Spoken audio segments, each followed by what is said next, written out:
Algunos fuegos bobos, no alumbran ni queman, pero otros arden la vida con tantas ganas que no se puede mirarlos sin parpadear, y quien se acerca se enciende.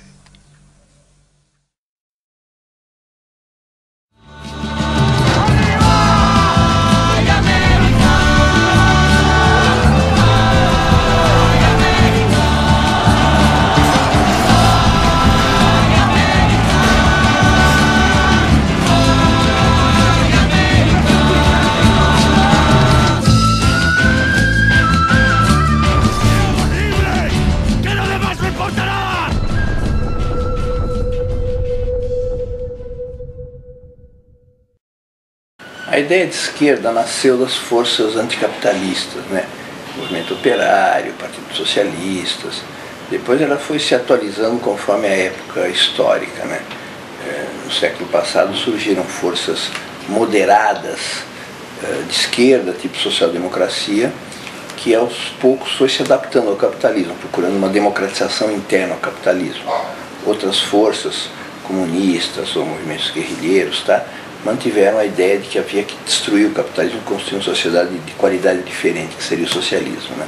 Você tem a Revolução Cubana, né, que é um parâmetro da esquerda latino-americana, e você tem a Revolução Sandinista, que a própria esquerda nega muito, não fala muito desse processo. Aí depois da Revolução Sandinista você tem o que aconteceu em Chiapas em 94, que é a tomada de São Cristóvão de las Casas pelo exército Zapatista de Libertação Nacional. Eu acho que isso é um marco dentro do processo da esquerda. O socialismo nasceu em 1848, com as revoluções na Europa, foi o ano inclusive da publicação do Manifesto Comunista, e morreu em 1989 com a queda do Muro de Berlim.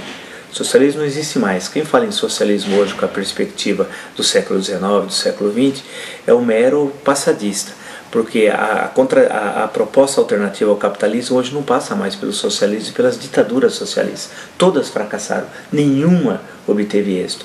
Portanto, construir uma nova utopia ou uma proposta que reforme o capitalismo não é mais voltando ao século XIX, aquela perspectiva marxista, como construção de uma alternativa, não como método analítico. O marxismo serve como método analítico. Agora, para construir a alternativa é zero. Então a esquerda latino-americana está literalmente perdida, ela não sabe para onde ela vai. Olha, você tem partidos na América Latina, partidos socialistas, que continuam, digamos, fiéis a um modelo já superado, que é o modelo do socialismo autoritário, do socialismo não democrático. E você tem pessoas, entendeu, que lutam por um socialismo democrático. Eu diria que o Evo Morales é digamos, uma figura indicativa desse tipo de partido socialista. E eu diria que alguns partidos comunistas de outros países são partidos ainda vinculados muito ao modelo soviético.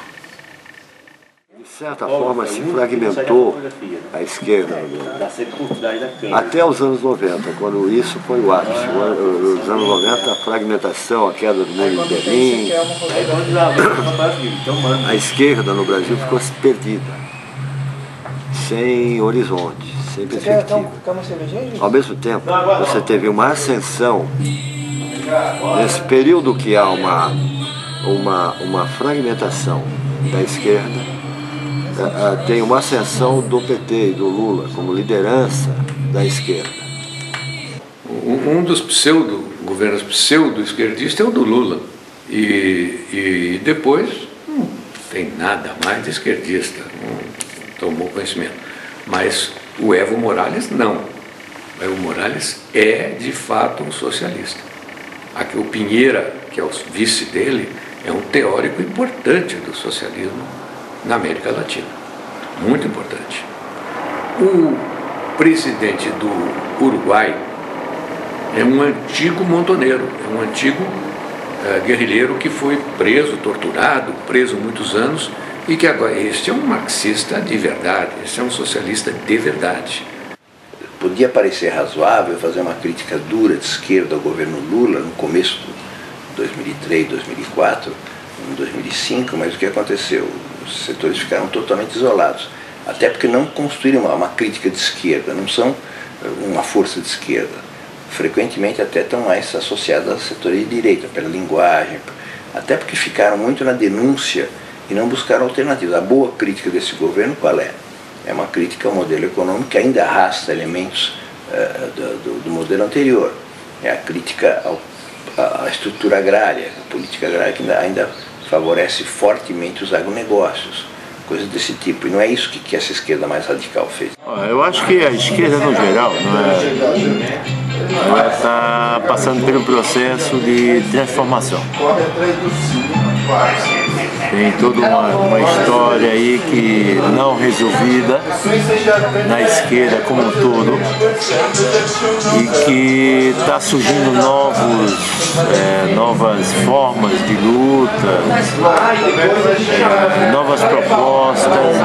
Eu acho que está talvez havendo um processo de reorganização da esquerda. Eu acho que que está realizando não um socialismo, mas que está fazendo um populismo mais aberto, é o Chávez.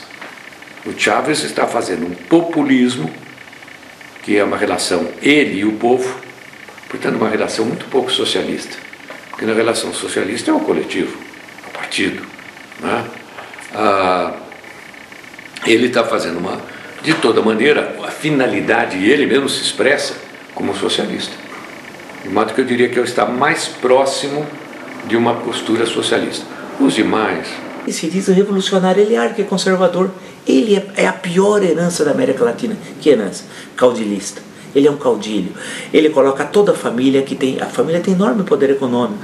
Coloca o pai, irmãos, encargos, espalha, usufrui do Estado em benefício próprio e joga as migalhas para a população miserável da Venezuela e tal. E impõe aquele terror controlando meios de comunicação, pressionando os canais de televisão, jornais, faz aquela pressão fabulosa que nós sabemos. Então eu acho que aquilo, ao invés de ser de esquerda, é o que é de mais, ao contrário, é o que é de mais conservador na história da América Latina. O Rafael Correa, no Equador, é outro que persegue a imprensa, processa jornalistas, pressiona a justiça para colocar multas fabulosas, impagáveis, porque ninguém tem dinheiro para pagar uma multa daquele tamanho, mas coage a imprensa tal, também porque, vamos lembrar que o Equador é um produtor de